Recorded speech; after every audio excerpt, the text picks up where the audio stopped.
Literature, Part 1.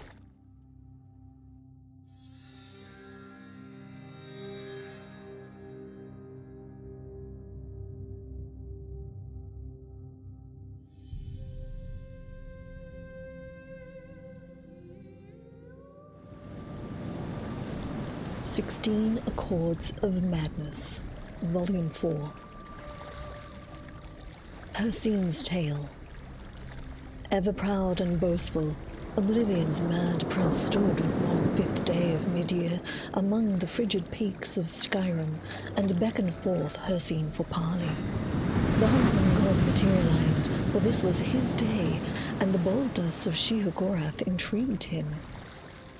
Rye without equal, Sheogorath holds in his realm giggling loons, flamboyant auteurs, and craven mutilators. The mad prince will ply profitless bargains and promotes senseless bloodshed for nothing more than the joy of another's confusion, tragedy, or rage. So it was that Sheogorath had set a stage on which to ply himself as a rival to Hircine. Without haste, the coy prince proffered his contest. Each prince was to groom a beast to meet again at this place 3 years to the hour and to do fatal battle. Expressionless behind his fearsome countenance, Hircine agreed, and with naught but a dusting of snow in the drift, the princes were gone to their realms. Confident, but knowing Sheogorath for a trickster, Hircine secretly bred an abomination in his hidden realm. An ancient Daedroth he summoned and imbued it with a foul curse of lycanthropy. Of pitch, heart, and jagged fang, the unspeakable horror had no peer, even among the great hunters of Hircine's sphere. In the 3rd year, on the given day, Hircine returned, where Sheogorath leaned, cross-legged on a stone, whistling with idle patience. The prince of the hunt struck his spear to the ground, bringing forth his unnatural snarling behemoth. Doffing his cap, sly as ever, Sheogorath stood and stepped aside to reveal a tiny, colorful bird perched atop the stone. Demurely, it chirped in the bristling gusts, scarcely audible. In a twisted, springing heap, the Daedroth was upon the stone, leaving only rubble where the boulder had been. Thinking itself victorious, the monster's bloodied maw curled into a mock grin, when a subdued song drifted in the crisp air. The tiny bird lightly hopped along the snout of the furious Daedroth. Sheogorath looked on, quietly mirthful, as the diminutive creature picked at a tiny bit of detritus caught between the scales betwixt fiery eyes of the larger beast. With howling fury, the were-thing blinded itself, trying to pluck away the nuisance, and so it continued for hours. Hircine looking on in shame while his finest beast gradually destroyed itself in pursuit of the seemingly oblivious bird, all the while chirping a mournful tune to the lonesome range. Livid but beaten, Hircine burned the ragged corpse and withdrew to his realm, swearing in forgotten tongues. His curses still hang in those peaks, and no wayfarer tarries for fear of his wrathful aspect in those obscured heights.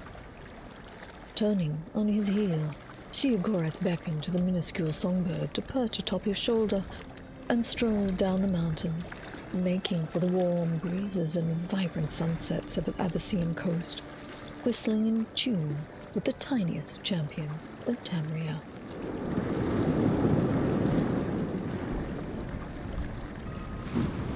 Crow and Raven, 3 short fables. Crow and Raven were watching Cormorant dive for fish.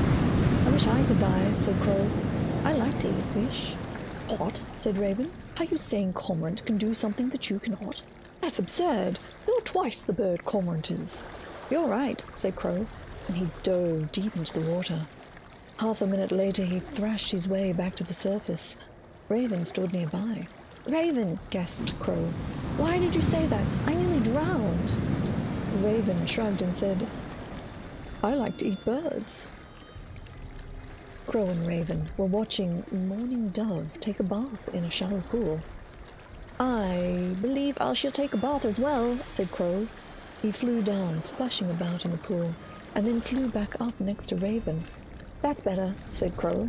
"Why is that?" said Raven. "Your feathers, your beak, and your eyes are just as black as before." "True," said Crow, "but when I flew down to the pool, it startled Morning Dove, and she flew down to her nest. Now I know where it is." "Eggs for lunch," said Raven. Crow and Raven sat in the tree above the roadside inn, above a drover snoring in a drunken stupor. Crow cocked his head and said, "That sleeping person has a shiny pin on his shirt." "It's an award," said Raven. "He got it for drinking ale. If you drink the rest of the ale in his mug, you'll get a shiny pin too." "Shiny pin," said Crow. He flew down to the table, drank the rest of the ale, and then fell over and couldn't get up. Raven flew down and plucked the pin from the drover's shirt. "Shiny pin," she said, and flew off. Myths of Sheogorath, Volume 1, by Minmathonus. Sheogorath and King Leandir. King Leandir was known to be an exceedingly rational man. He lived in a palace that was small and simple structure, unadorned with art and ugly to look upon. "I do not need more than this," he would say. "Why spend my gold on such luxuries when I can spend it on my armies or on great public works?" His kingdom prospered under his sensible rule. However, people do not always share the king's sense of practicality.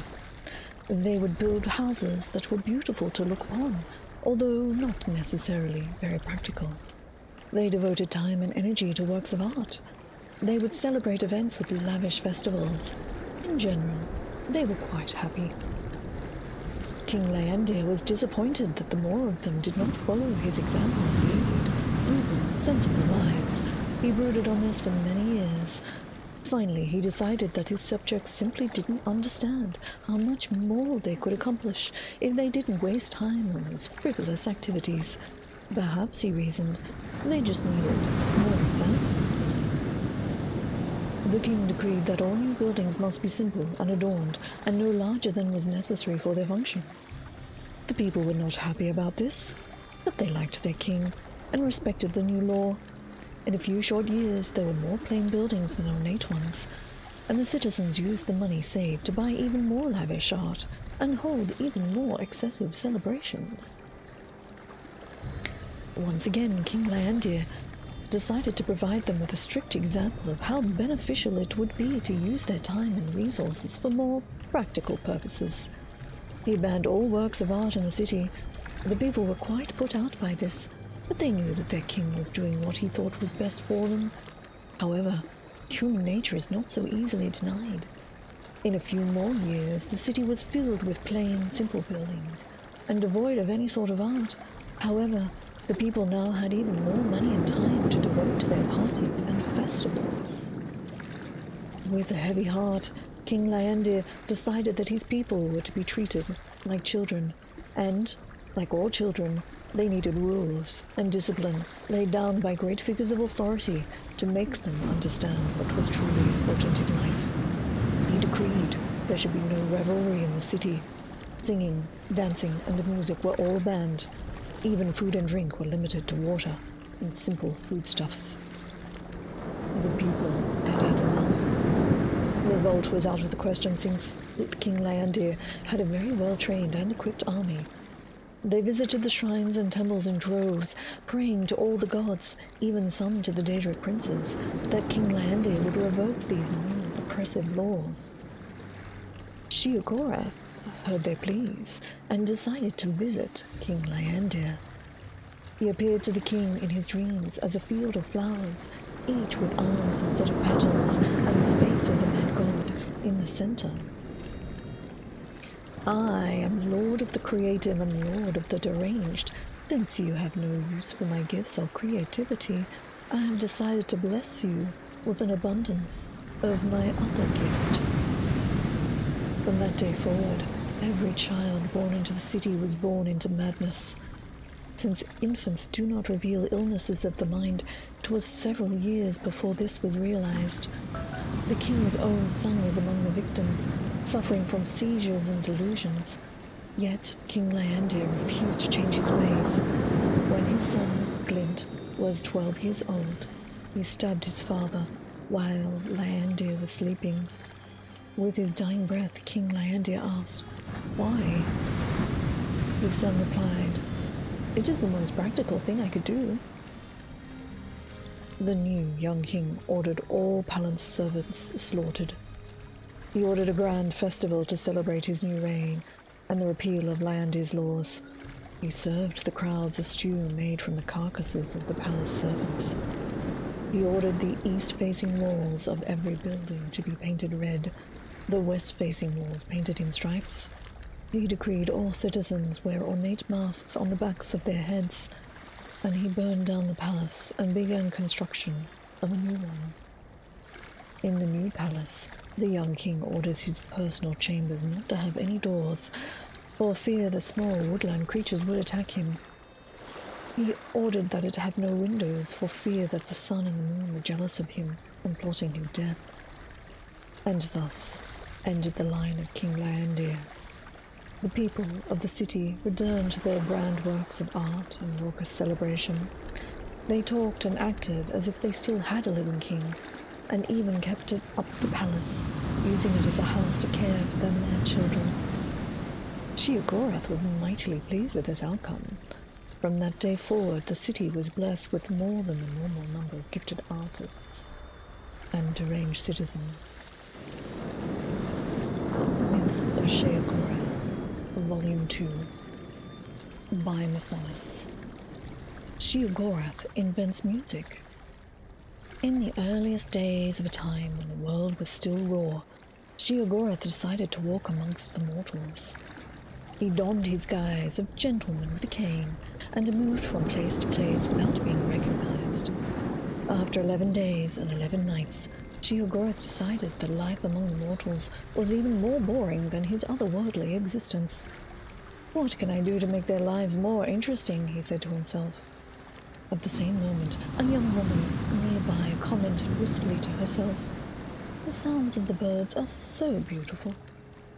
Sheogorath silently agreed with her. Mortals could not make beautiful and inspired calls of birds. Their voices were wretched and mundane. He could not change the nature of mortals, for that was the purview of other Daedric princes. However, he could give them tools to make beautiful sounds. Sheogorath took hold of the petulant woman and ripped her asunder. From her tendons he made lutes, from her skull and arm bones he made a drum. From her bones he made the flutes. He presented these gifts to the mortals, and thus music was born. The Contest of Wills. A mighty wizard named Ravate once walked the winds of time to find Lord Sheogorath. His intent was to win a favor from this most capricious of the Daedric princes. Upon finding Sheogorath, Ravate spoke humbly to him. "Lord Sheogorath, I beg a favor of you. I would gladly drive 1,000 men mad in your name, if you would but grant me the greater magical powers." Fortunately for Ravate, Sheogorath was in a playful mood. He proposed a game. "I will grant your wish, if you are still sane in 3 days. During that time, I will do my utmost to drive you mad. It shall be great fun." Ravate was not so certain that he liked this new deal. He'd been really looking forward to driving 1,000 men mad. "Lord Sheogorath, I regret having disturbed you with my shallow, selfish requests. I withdraw my unfortunate plea, and will humbly leave this place." Sheogorath just laughed. "Too late, mighty Ravate. The game is afoot, and you must play." Ravate fled, only to find all exits from the Daedric realm were now sealed. He wandered aimlessly, constantly looking over his shoulder, jumping at every noise. Each moment brought a new terror as he waited for Sheogorath to begin. After 3 days, Ravate was convinced that every plant and animal was a tool of Sheogorath. He had not eaten or drunk for fear that Sheogorath had poisoned the food or drink. He had not slept for fear of Sheogorath invading his dreams. which was foolish, as dreams are the dominion of the Maina, and she may grant us restful sleep. It was then that Sheogorath appeared to him. Revade cried out, "You have set the whole world to watching me, every creature and plant to doing your bidding to drive me mad." Sheogorath replied, "Actually, I have done nothing. You have driven yourself mad with your fears. Your delusions prove that you are truly deranged, and therefore I win. While you wanted to make 1,000 men mad, I only wanted to break one man. You." From that day forward, Revade served Sheogorath's every whim. Whenever daring travelers try to approach Sheogorath, Revade warns them. "Sheogorath is already inside each of us. You've already lost." I hope you've been enjoying these lore readings, and if you have, please do consider subscribing to the channel. Thanks for watching.